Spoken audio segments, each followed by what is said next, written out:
Sir, ಈಗ 16ನೇ ಹಣಕಾಸು ಆಯೋಗದಲ್ಲಿ ನಿಯೋಗ ಬಂದಾಗ ಅದನ್ನ ಚರ್ಚೆ ಮಾಡಬೇಕಾದಂತ ವಿಚಾರ ಜನಸಂಖ್ಯೆ ಮಾನದಂಡವಾಗಿ ಇಟ್ಕೋಬೇಕು ಬೇಡವಾ ಅಂದ್ರೆ 1970 ನಾವು ಅದಕ್ಕೆ 71 ಜನಸಂಖ್ಯೆನೇ ತಗೊಳ್ಳೋಣ. ಆಗ್ಲಿಲ್ಲ ಅಂತಂದ್ರೆ ಸರ್, ಅದಕ್ಕೆ ಅವ್ರು ಒಪ್ಪಲಿಲ್ಲ ಅಂತಂದ್ರೆ 1971 ಜನಸಂಖ್ಯೆ ಆಧಾರವಾಗಿ ಫಂಡ್ ನ ಡಿಸ್ಟ್ರಿಬ್ಯೂಟ್ ಮಾಡೋದಕ್ಕೆ ಒಪ್ಕೊಂಡಿಲ್ಲ ಅಂತಂದ್ರೆ ಮುಂದಿನ ದಾರಿ ಏನಾಗಿರುತ್ತೆ ಅಂತ ನೀವು ಅದಕ್ಕೆ ನಾವು ಹೇಳಿರೋದು ನಿನ್ನೆ ಮುಂದಿನ ದಾರಿ ಆಮೇಲೆ ಯೋಚನೆ ಮಾಡೋದು.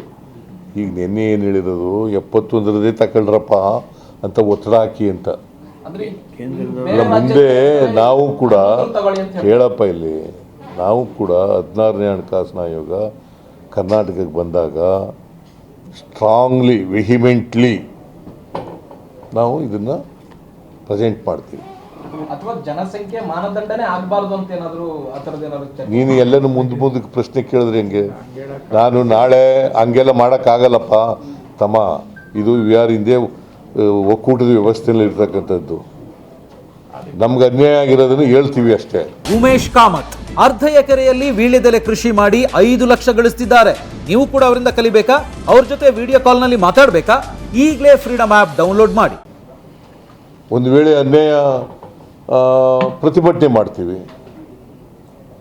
ಈಗ ನಮ್ಮ ತೆರಿಗೆ ನಮ್ಮ ಹಕ್ಕು ಅಂತ ಪ್ರತಿಭಟನೆ ಮಾಡಿಲ್ಲ ಬೆಂಗಳೂರಿನಲ್ಲಿ, ಡೆಲ್ಲಿನಲ್ಲಿ ಪ್ರತಿಭಟನೆ ಮಾಡ್ತೀವಿ. ಅವರ ಏನೋ ಒಂದು ರಾಜಕೀಯವಾಗಿ ಉತ್ತರ ಕೊಟ್ಟರೆ ಅವ್ರು ಜನರಲ್ ಆಗಿ ಒಂದು ಆರೋಪ ಮಾಡಿದ್ದಾರೆ ಸರ್. ಯಾವಾಗಲೂ ಕರ್ನಾಟಕ CM ಬರ್ತಾರೆ, ಇಲ್ಲಿ ಸುಮ್ಮನೆ ಮೆಮೊರಾಂಡಮ್ ಕೊಡ್ತಾರೆ, ಮಿನಿಸ್ಟರ್ಗಳು ಅಷ್ಟೇ ಅದನ್ನ ಫಾಲೋ ಅಪ್ ಮಾಡೋದಿಲ್ಲ. ಹಾಗಾಗಿ ಅವು ಹಿಂದೆ ಹೋಗ್ತಾರೆ. ಟೆಕ್ನಿಕಲ್ ಸಮಸ್ಯೆಗಳಿಗೆ ಬೇಗ ಉತ್ತರ ಕೊಡಲ್ಲ. ಇವ್ರು ಮಂತ್ರಿಗಳೆಲ್ಲ ಇರೋದು ಏನು ಕೆಲಸ ಅವ್ರದ್ದು? ನಾವು ಪತ್ರ ಬರೀತೀವಿ, ಫಾಲೋ ಅಪ್ ಮಾಡ್ತೀವಿ, ಬಂದಾಗೆಲ್ಲ ಕೇಳ್ರಿ, ಬಂದಾಗೆಲ್ಲ ಭೇಟಿ ಮಾಡ್ತೀವಿ, ಎಲ್ಲ ಹೇಳ್ತೀವಿ. ಇವ್ರದ್ದೇನು ಕೆಲಸ?